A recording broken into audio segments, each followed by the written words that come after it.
A very warm welcome to StudyIQ, my dear friends. I am Prashant Mamani. I hope you all are doing good. Today we are going to chat about the Global Gender Gap Report 2017. Now, if you ask me why this particular topic is important, then let me tell you that gender gap has a direct impact on 50% population of human beings, and yes, we are talking about female population. And if you read between the lines, then you can clearly say that if 50% of human population is going to get affected because of this thing, then the rest 50%, that is the male population, cannot be or it cannot be left untouched, isn't it? So this is a simple reason behind this, behind the importance of this topic, and you can safely say that this is a topic that has a direct relation or it has a direct impact on whole humanity. With this, dear friends, please allow me to introduce all of you to our pen drive and tablet courses for different exams. We have different pen drive and tablet courses. If you want to know more about it, I would recommend all of you to take out some time and please go through StudyIQ.com. The things that you are going to get from StudyIQ.com are designed by the best faculties of our country. So the quality of material that you get here is top of the range, right, dear friends? If you have any queries about it, then you have chat support available on StudyIQ.com, and you can always give us a call on the numbers that you can see on the screen. Now, dear friends, let's start with some factual information, which are of course very important, because many times you find this sort of questions in your pre-examination, and to understand any topic, right, it is important to know which institution is releasing it, etc., etc. So this is called a Global Gender Gap Index, right? For convenience, we are going to refer this GGG as 3G. I hope you are fine with this thing. So this 3G Index 2017 is prepared and released by World Economic Forum. Many times you find this sort of questions in pre-examination, so please keep this thing in mind. The other thing is that since 2006, this WEF is engaged in releasing and preparing this 3G index, right? And this year's 2017 is out, and this is the one that we are discussing now. For preparing this report or this whole study, it measures 144 country in total, and there are 4 pillars based on which the measurement of this 144 countries is done, and they are, the first one is education, participation and economic participation and opportunities, education attainment, health and survival, and the 4th one is political empowerment. Now this 4 again should be clear in your mind, right? If you have to, then do by heart it, but I believe that by the end of this lecture there won't be any requirement of by hearting it, because we will go through them. But anyways, many times you find questions in pre-examination based on statements, you know, that they ask you which statement is wrong or which statement is right, etc. So you have to identify them. So in that context, you should know that there are 4 pillars of this 3G index, right? And they are pertaining to economic or education, health and politics, right? So keep this thing in mind. Now, dear friends, if we go through the global report, then we find that it says that gender parity is fundamental to whether and how economies and societies thrive. It is quite clear, isn't it? It is very simple to understand that if 50% of population is not participating in actively in society, or if there is you can say, if the role of this 50% population is not that much in any economy, then we can understand that we are not utilizing human resources up to its maximum potential, isn't it? So the results are of course going to be low as well. And one of the main aim of this WEF for preparing and releasing this report is to create global awareness regarding the challenges posed by gender gaps and the opportunities created by reducing them.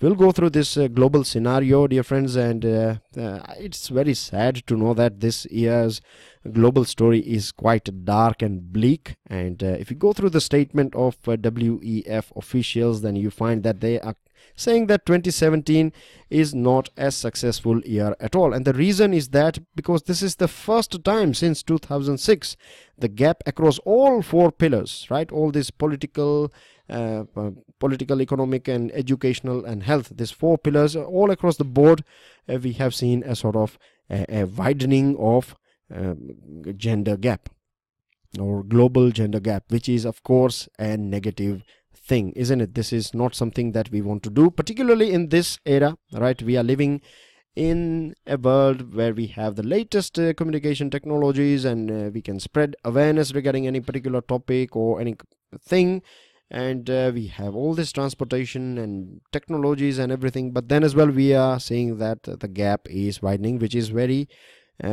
a very horrid thing to know. And if you go through the report, then also it says that the progress that we have done, or whatever we have achieved in last 10 years, has come to a sort of a standstill, you can say, or it is the result, or the hard work of 10 years, right, has been taken away by the slowdown that we faced in the year 2017. The other thing is, dear friends, if you go through the global scenario, right, then you find that the overall drop is of 0.3%. Right, this year's report says that showed that an overall 68% of the global gender gap has been closed. Now, if you don't know what this line means, then let me show you this picture here, and I'll use a very layman's language for your understanding. See, when the report is saying that we have closed 68% of global gender, or you can say 3G index, what it is saying is basically that we have arrived here at 68%. We have finished the 68% of the work. Now all we have to finish is 32%. Right, that's what it means. So last year, if we have, say for example, achieved a 68.3, then you can say that there is a bit of drop in this in the things that we have to cover. But this bit of drop, it looks just 0.3%, but its impact is very drastic. You can see here that in terms of 60, if we would have clocked 68.3 this year, and that's what we did last year, so this gender gap, eliminating this widening gap, would take 83 years as per this 68.3, but as we are at 68, it is going to take 100 years. Can you imagine this thing? Just drop of 0.3%, and we are thrown back 17 years. And when we talk about workplace gender divide, then 68% means that it will take 217 years to close the gap of workplace gender divide.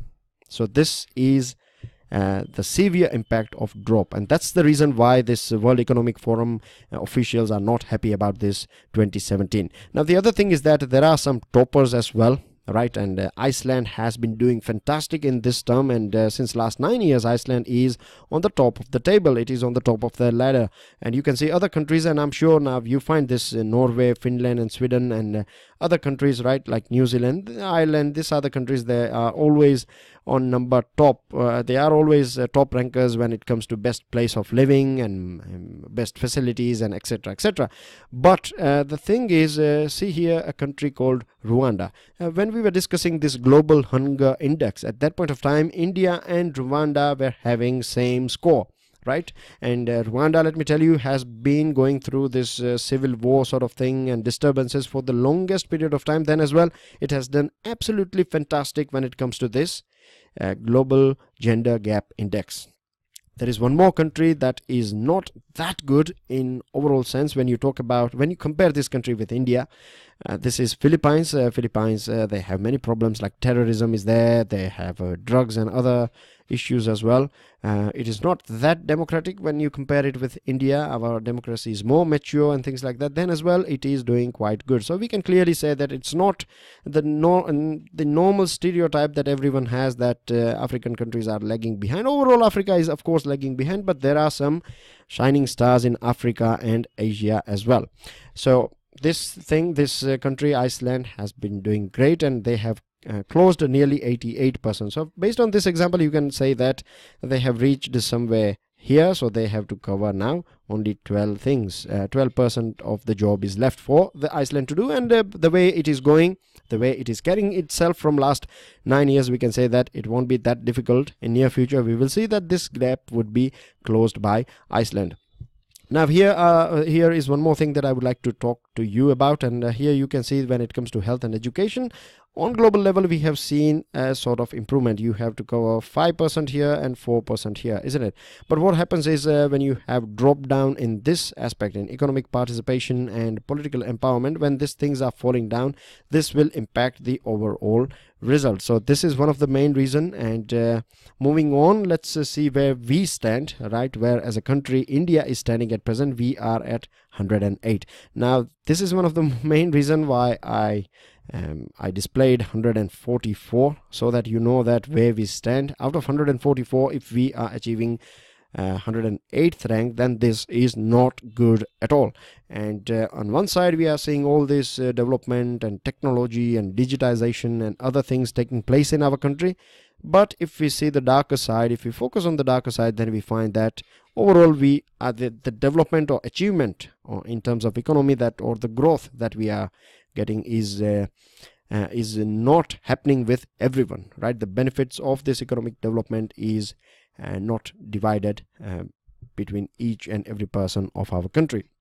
Anyways, dear friends, the other sad thing about our country is that we have slipped 21 places this year. As you know that since 2006 this 3G index is been produced by WEF, and at that point of time we used to be under 100, 98, but this year we are 20. In 2017 we are 108, which is bad. And if we see India's performance and if we compare it with our neighbors, then as well we find that Bangladesh is doing very well when we compare it with India, and China again better than 108 is of course number 100, isn't it? So it is doing quite good here. And one of the main reason, right, pay attention here, one of the main reason why we are lagging behind is because of less participation of women in economy and the low wages they get even if they are going out, or even if they are taking participation in economy, they are not getting their due share. This is one of the main reason why we are dropping down. And the other thing is, dear friends, if you see from 2006 to 108, right, then you see that we have dropped, we have lowered 10 notches, which is again bad. And the two big challenge through which India is going, is of course economic participation and opportunity pillar, and rank here we are at 139. Here you have specific rank. Say we used to be 110, but now we are 139. If you talk about educational attainment, then we used to be 102, but now we are at 112. Health and survival, we have done really bad, right? 103 used to be in 2006. Here 2017 we are 141, so right at the bottom. But it's only one thing, the political empowerment, on which we have done a little bit good.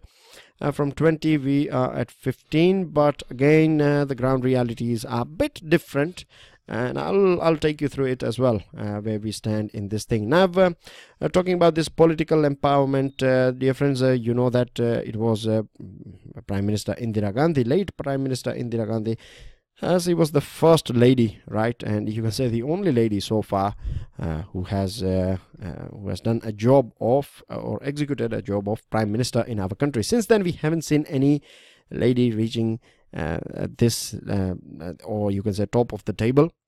Now you would also argue that we used to have a President Pratibha Patil. Now you know it very well that President, their role is more ceremonial, so it's not, of course it is as per the Constitution #1 citizen, no doubt. But if you compare it with Prime Minister, then you know the real powers are with Prime Minister. Now you can also argue that this Cabinet Committee on Security, right, CCS, has 2 ladies at present. Of course they both are one of the finest example of the capabilities and the potential of Indian ladies, no doubt, right? They are Minister of External Affairs, and we have for the first time a full-time defense minister. A lady is running this defense ministry, and there is nothing wrong with it at all. But the thing is, if you see the overall scenario, you won't disagree with me if I say that maximum politicians, right, or or you can say majority of politicians are male. Even if you go to ground level and the village level as well, then you find that on paper, on pages, on books, we find that many women are taking part, but there is also a reality behind it, and that is that many a times you find that their husbands are not able to stand for whatever reason, so they will use their wives as a front, right? Or they will place their wife in this political position, but the real power is with their husbands, or a person is basically running the show. So this is again a situation in our country, and if you want to change this thing, then of course we have to create a sort of environment in our country through which more and more new generation, or the women and girls of this era, they are being provided with an opportunity so that they can take part in politics as well.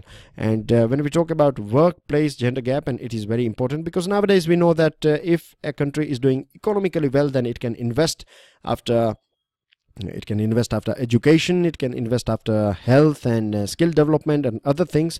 So economy is again a very important thing. It gives you wings, and it will make you, as a country, it will make you a stable and a sort of independent country. But when we talk about workplace gender gap, then around the world as well, we see that things are not on an equal level, or you can say that there is a sort of clear bias and partiality when it comes to payment, right, of wages to a man and a woman. Here you can see since 2006 there has always been a gap. This line represents female and this line represents male, and you can see the gap has in fact widened a little bit. If you go through the world's best countries or toppers as well, then as well you can find here, see this Norway, this Slovenia, they are top rankers. And let me give you a small example how it works. Say for example in Slovenia, if a man is getting 100 rupees for doing a job, right, a female or a woman will get 80 rupees. So there is a gap of 20 rupees of doing the same job. Now if you think the way the whole things and tools are designed, you don't find mobiles that are designed for different for men and different for women. No, I'm not talking about colors, I'm talking about the design and their operationality and things like that. Same thing applies to cars and tables and chairs and air conditioner and computer and other things, right? May it be your JCB or earth moving machine or anything. They are designed keeping in mind the anatomy of human beings, not male and female, right? So if the tools through which you execute your work are same, then how can the person who is operating that machine or tools is going to be paid different? It clearly indicates that there is something wrong with our thinking rather than something wrong with the female lot, isn't it? And this is one of the reasons why we are ranking a bit low here as well. And one of the main reasons why we have this low wages scenario, or why we are not able to do that good, is because see 66% of Indian women, right, they don't get paid for their work. That means they are working in India, right? They are taking part in economy, but they are doing unpaid job. And when you compare this with men, you find that only 12% of men are doing unpaid work. The other thing is that this unpaid work is not the only thing. Even if say for example a woman or a lady doctor, say for example, if she is working somewhere, or if she is doing a job, then she will get less money, right, compared to a male doctor. So this is a reality thing of our country, and because of this low wage and because they are not paid that much, and even if they find job, see what happens here is that 66% are doing unpaid job, and the rest of the 44% as well, they are not able to climb to the top level. It is very difficult for them. You find a few examples, and sadly, when on the other side, if you look that, if we say that we have two lady in this CCS, of course I'm not saying that that is bad. What I'm saying that we should be living in a world where elevation of ladies in this important committees should not surprise us. It should be as normal as like anything, like breathing, right? So this is the thing. It itself indicates that if we are cherishing this thing, at the other side there is also on the shadow side, you can say that there is something wrong as well. It should be 50-50, right? Equally they should be there.